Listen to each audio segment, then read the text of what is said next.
and I break away from Tata's hand that I might see them all the closer.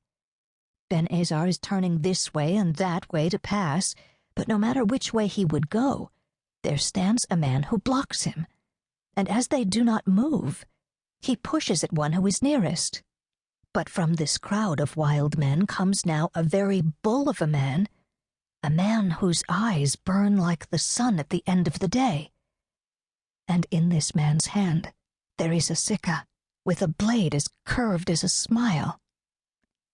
I would scream. I would warn Ben-Azar, even though I do not like him. I would call out to the temple police. But a hand, rough with toil, is clamped over my mouth, and I cannot call out. I can struggle against the grip that holds me fast, and I do struggle, though it avails me nothing. It avails Ben-Azar nothing. I can only watch as the man like a bull thrusts his knife into father's friend, not once, not twice, but thrice. Hot red blood splashes my feet. It spills on the golden tiles of the courtyard. Bright red blood fills the surprised mouth of Ben-Azar, the temple priest. It is done. Ben-Azar is dead on the courtyard tiles, and he who has held me fast lets loose his hand. I whirl in place so that I might see his face. There are two who stand behind me. As alike each to each as Jacob and Esau, these two, who are surely brothers, have hair and beards as red as a criminal's hair, as red as a magician's. There is no mercy in the eyes of one, but in the eyes of the other there is sadness, and there is pity, but so too there is a fierce righteousness. There's also, I think, a terrible pain. As I stare up at these murderous twins, the man who has killed Ben-Azar of the house of Boethus speaks out in the crude sounds of Galilee. "It is done, Yeshu'a." And the twin he calls Yeshu replies, "Yes, Simon Peter, come away." They are gone, and it seems no time has passed, and it seems nothing has happened, for only now does Tata succeed in caging her dove. And I would think I had dreamed this terrible deed, save for the still body before me, and the blood on my feet, and the sudden sharp scream of a woman who has, only now, seen what others begin also to see. Because it is the day of my birth, Father allows me to dine this night at his table. How Roman of him! Even more exciting, how Greek!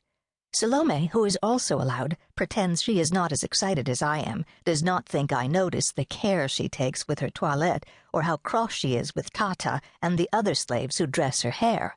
But I know my friend as I know myself. Is she not my father's ward and the sister of my heart? Dressing with more heed than ever I have, scenting even my feet with sweet oil, to dine at table is such an honor and so rarely conferred. I tell her that even though she has grown breasts, she may not act weary, as other women of our station do. In return, she yawns. But here we are, and there is Father laughing at something a guest is saying. Neither Salome nor I have ever seen this man before. All oil and ooze, he names himself Ananias, and oh, how he stinks. An Egyptian Jew, he claims to come from Alexandria, and when I hear this, I become all ears. There is nowhere so wonderful as Alexandria, unless it is Ephesus. He informs us he trades in the gold of Nubia and Parthia, and the precious balsam of Jericho, but that he relies most on his sponges. People will always buy a sponge.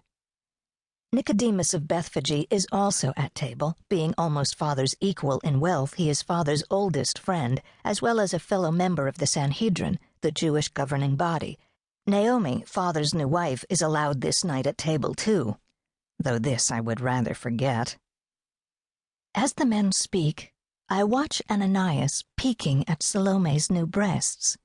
Not that Father notices, nor does Nicodemus. They are too caught up in food and wine and talk of sponges and money. Salome even leans forward so that the merchant Ananias might fill his eyes with the shape of her treasures. I am glad I have as yet no treasures, but if I did, I would not share them with